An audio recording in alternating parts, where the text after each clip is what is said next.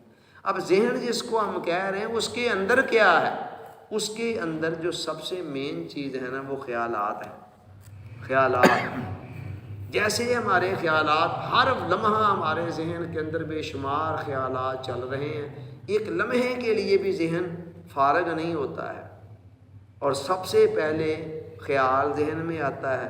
خیال اگر چند مرتبہ تکرار کے ساتھ آئے نا تو وہ آگے میلان میں چینج ہوتا ہے، یعنی کسی چیز کی طرف بندہ مائل ہوتا ہے. کوئی چیز اچھی لگنے لگتی ہے، 2-3 مرتبہ خیال آیا کتنی اچھی چیز ہے تو ساتھ اس کی طرف ایک میلان آ جاتا ہے، بندہ مائل ہو جاتا ہے، ادھر توجہ اس کی ہو جاتی ہے. اور میلان سے اگلا درجہ رغبت کا آتا ہے کہ بندہ اس کو چاہنے لگتا ہے. رغبت سے اگلا درجہ پھر ارادے کا آتا ہے کہ یار یہ چیز مجھے ملنی چاہیے یا یہ کام ہونا چاہیے ایسے. تو ارادہ پھر آگے عمل کی شکل اختیار کرتا ہے اور جب کسی عمل کو چند مرتبہ دہرایا جاتا ہے تو وہی چیز بندے کی عادت بن جاتی ہے اور عادتوں کے مجموعے کو ہی انسان کی شخصیت کہا جاتا ہے. یہی انسان کی تقدیر ہے. سمجھ آ رہی ہے؟ خیال سے بات چلی اور آپ کی تقدیر تک پہنچ گئی. بھئی شخصیت اس کے علاوہ کیا ہے؟ ہم کہتے ہیں فلاں بندہ یار بڑا گڈ بندہ ہے. اب گڈ اس کو کس بنا پر کہہ رہے ہیں؟ اس کی چند اچھی عادتوں کی بنا پر. مثلا مستقل طور پر سچ بولتا ہے، عام طور پر وہ وعدے کی پابندی کرتا ہے، عام طور پر دیانتداری کا مظاہرہ کرتا ہے، عام طور پر کسی کو دھوکہ نہیں دیتا ہے. یہ ساری چیزیں کیا ہیں؟ اس کی عادت. اور انہی چند عادتوں کے مجموعے کو ہم کہہ رہے ہیں یار بندہ بڑے اچھے کردار کا مالک ہے. اور دوسری طرف ایک انسان کو جھوٹ بولنے کی عادت ہے. کبھی کبھار تو کسی اچھے سے بھی بولا جا سکتا ہے اور کبھی کبھار سچ کسی جھوٹے سے بھی بولا جا سکتا ہے. ہم کہیں گے عمومی طور پر جس کی وہ پریکٹس کرتا ہے، عادت ہے بات بات پہ جھوٹ بولنا، عادت ہے اس کی بات بات پہ وعدہ خلافی کرنا، اس کو شراب پینے کی عادت پڑی ہوئی ہے، اس کو چوری کی عادت پڑی ہوئی ہے. تو یہ 2-4 عادتیں دیکھ کر کہیں گے یار بہت ہی برا آدمی ہے، بچو اس سے. ٹھیک ہے، تو یہ انسان کی پرسنالٹی ہے، یہ انسان کا تعارف ہے. عادتیں اور عادتیں کہاں سے بن رہی ہیں؟ اعمال کی تکرار سے. کسی بھی عمل کو جب چند مرتبہ دہرایا جاتا ہے وہ آٹو پہ آ جاتا ہے. اب آپ لوگ گوشہ عافیت کے اندر آنے کے لیے آپ کو طبیعت پر کوئی جبر نہیں کرنا پڑتا. آپ چند مرتبہ آپ نے یہ کام کیا اور کرنے کے بعد اب آپ کی یہ عادت بن گئی ہے. تو کتنے اچھے ہیں وہ لوگ جو ابتدا میں محنت کر کے چند اچھی عادتوں کو اپنا لیتے ہیں، پھر ان کے اثرات ساری زندگی ان کے ساتھ ساتھ چلتے ہیں، ان کی شخصیت کو امپروو کرتے رہتے ہیں. اور کتنے بد نصیب ہیں وہ لوگ جو ابتدا میں لا علمی میں بے دھیانی میں، اللہ تعالیٰ ان کے بھی نصیب اچھے کرے، مطلب یعنی کہ چند عادتیں ایسے ہی بس اپنا لیتے ہیں بری قسم کی اور اس کے بعد بیچارے ساری زندگی ان عادتوں کے غلامی میں گزارتے ہیں اور ہر آنے والے دن میں وہ عادتیں ان کو مزید تباہ کر رہی ہوتی ہیں، ان کی پرسنالٹی کو ڈسٹرائے کر رہی ہوتی ہیں اور معاشرے کے اندر بھی ان کی اپنی نظروں کے اندر بھی ان کا امیج، ان کی ساکھ بگڑ رہی ہوتی ہے. اللہ تعالیٰ سب کی اصلاح کرے. تو سارا کچھ چل کہاں سے رہا ہے؟ خیالات سے. بس خیال کی اصلاح ہو جائے. ایمل کووے نے کہا کہ انسانی شخصیت پر تخیل کی حکمرانی ہے. عربی زبان اب مائنڈ سائنس کے اوپر نا بے شمار کتابیں لکھی گئی ہیں ویسٹ میں، ہمارے ملک میں، اندر باہر ہر جگہ پر، ویسٹ کے اندر تو بطور خاص بہت زیادہ. تو عربی زبان کے اندر ایک قرآن اور علم النفس پر بڑی خوبصورت کتاب ہے، اس کا اردو ترجمہ ہمارے ہاں ہو چکا ہے، محمد عثمان نجاتی صاحب اس کے مصنف ہیں. اسی طرح اسی مصنف کی ایک اور بڑی پیاری کتاب ہے حدیث نبوی اور علم النفس، اور اس کے اندر حدیثوں کے اندر انہوں نے بتایا ہوا کس طرح عقائد و جہاں کتنے بڑے ماہر نفسیات بھی تھے، تو اس کا بھی ترجمہ ہمارے یہاں دستیاب ہے. اسی طرح ویسٹ کے ایک مفکر نے کتاب لکھی، ایمن کووی اس کا نام ہے، اس کا ترجمہ بھی خیال کی طاقت کے عنوان سے ادھر ہمارے یہاں ملتا ہے. کئی مرتبہ ریئر ہوتا ہے، نہیں مل رہا ہوتا، پھر آ بھی جاتا ہے. تو اس ایمن کووی نے 1926 کے اندر اس کی کتاب چھپی، آج سے یہ کوئی تقریباً 1 صدی پہلے، ٹھیک ہے، 95 سال پہلے. اور اس کے اندر اس نے ایسے خوبصورت انکشافات کیے کہ میں نے اس کتاب سے بہت کچھ لرن کیا. اس کتاب میں وہ کہتا ہے کہ انسانی شخصیت پر تخیل کی حکمرانی ہے، خیال کی، ٹھیک ہے. جو تخیل چل رہا ہے نا اسی کے مطابق تخیل ہی انسان کو بیمار کر سکتا ہے، اچھے بھلے آدمی کو، اور بیمار سے بیمار آدمی کو اٹھا کر بٹھا سکتا ہے اور اس کو بھگا سکتا ہے، ٹھیک ہے. اور دوسری بات اس نے بڑی خوبصورت کہی، اس نے کہا جب ارادے اور خیال کے درمیان ٹکراؤ ہوتا ہے نا تو جیت ہمیشہ خیال کی ہوتی ہے، ٹھیک ہے. اور یہ وہ بات ہے جو ہمارے بڑے بڑے لوگوں کو بعض اوقات پتہ نہیں ہے. ارادے اور خیال کے درمیان پڑھے لکھے لوگوں کو بعض اوقات پتہ نہیں ہے. ارادے اور خیال میں جب اپنا تضاد آئے گا نا، ٹکراؤ، کنٹراڈکشن ہوگا، تو جیت ہمیشہ خیال کی ہونی ہے. کیسے؟ آپ کو کسی وقت ہنسی آتی ہے، آپ اس ہنسی کو روکنا چاہتے ہیں، ٹھیک ہے. بچپن سے ہمارے اپنے ساتھ ہی ہوتا رہا، لیکن اس وقت اس قانون کا پتہ نہیں تھا، حالانکہ اس سے بہت پہلے ایمن کووی یہ بات لکھ چکا ہوا تھا، لیکن نالج نہیں تھا ہمیں. کیا کہ جب ہمیں بہت زیادہ ہنسی آ رہی ہوتی، ہم جتنا اس ہنسی کو روکنے کی کوشش کریں گے اتنا ہی اس نے اور زیادہ آنا ہے. اب یہاں کیا چکر ہوتا ہے کہ ہم ارادہ کر رہے ہوتے ہیں اس کو روکنے کا، اور خیال اندر یہ چل رہا ہوتا ہے کہ نہیں روکی جا سکے گی، ٹھیک ہے. تو یہ ارادے اور خیال کا ٹکراؤ، یہ بڑے بڑے لوگوں کو اس نے تباہ کیا. ایک خیال کسی کے ذہن میں مائنس آیا، وہ ارادے کے ذریعے سے اس خیال کو نکالنا چاہ رہا ہے، نکل جائے باہر یہ خیال. جتنا وہ اس کو نکالنا چاہتا ہے نا اتنا ہی وہ اندر آتا ہے. اور سچ پوچھیں تو یہ ہے وہ نقطہ جو مجھے مائنڈ سائنس کی وادی میں لے کر آیا، ٹھیک ہے. میرے بھی ذہن میں بچپن سے کچھ ایسے خیالات آتے کہ جو مجھے اچھے نہ لگتے، میں کہتا یہ کیوں ہے، ان کو نکلنا چاہیے. میں نے ان سے لڑائی شروع کر دینی، لڑتے لڑتے لڑتے لڑتے میں نے ہلکان ہو جانا، مگر وہ خیالات نہ نکل، ٹھیک ہے. چلتے چلتے مجھے علم نفسیات سے دلچسپی پیدا ہوئی کہ یہ خیالات بنتے کیسے ہیں، بگڑتے کیسے ہیں، نکلتا کیوں نہیں ہے خیال. تو ایمن کووی کی کتاب میرے ہاتھ لگی، اس نے ان گتھیوں کو سلجھایا. اس نے کہا ارادے اور خیال کے ٹکراؤ کے اندر جیت ہمیشہ خیال کی ہونی ہے. اور دوسرا فارمولہ دیکھیں، وہ کہتا ہے انسانی شخصیت پر تخیل کی حکمرانی ہے، خیال کی حکمرانی ہے. تو لہٰذا کوئی بھی خیال جس کو ہم ارادے کے ذریعے نکالنا چاہیں گے وہ نہیں نکل سکے گا، ٹھیک ہے. اچھا، اس کے بعد ایک اور بات اس نے بڑی خوبصورت کہی، وہ کہتا ہے جب بھی ارادے اور خیال کے اندر موافقت ہوتی ہے نا، ٹکراؤ کی صورت میں جیت کس کی ہے؟ خیال کی. ارادہ آپ کا رہ جائے گا، لیکن وہ کہتا ہے جب ارادے اور خیال میں موافقت ہوتی ہے نا تو اس وقت یہ آپس میں جمع نہیں ہوتے، ضرب کھا جاتے ہیں. یہ جو 10-10 ہزار فٹ کی بلندیوں کو کر لیتے ہیں نا سر، K2 کو دوسری تیسری، وہاں ارادہ اور خیال اتفاق سے جمع ہو رہا ہوتا ہے. ایک بندہ ارادہ کرتا ہے میں نے یہ کام کرنا ہے، اور ساتھ اس کے اندر یہ خیال بھی چل رہا ہوتا ہے کہ ہاں میں کر سکتا ہوں. بس جہاں ارادہ اور خیال جمع ہو گئے یہ آپس میں ملٹی پلائی ہو کر ایسے ایسے کارنامے سر انجام دے دیں گے کہ جو عام بندہ سوچ کر حیران رہ جائے گا، یار اس نے یہ کر کیسے لیا ہے، ٹھیک ہے. کر ایسے ہی لیا اس نے کہ جس وقت وہ ارادہ کر رہا تھا نا اس کام کو کرنے کا، تو اندر خیال بھی سیم یہی تھا کہ میں کر سکتا ہوں، ٹھیک ہے.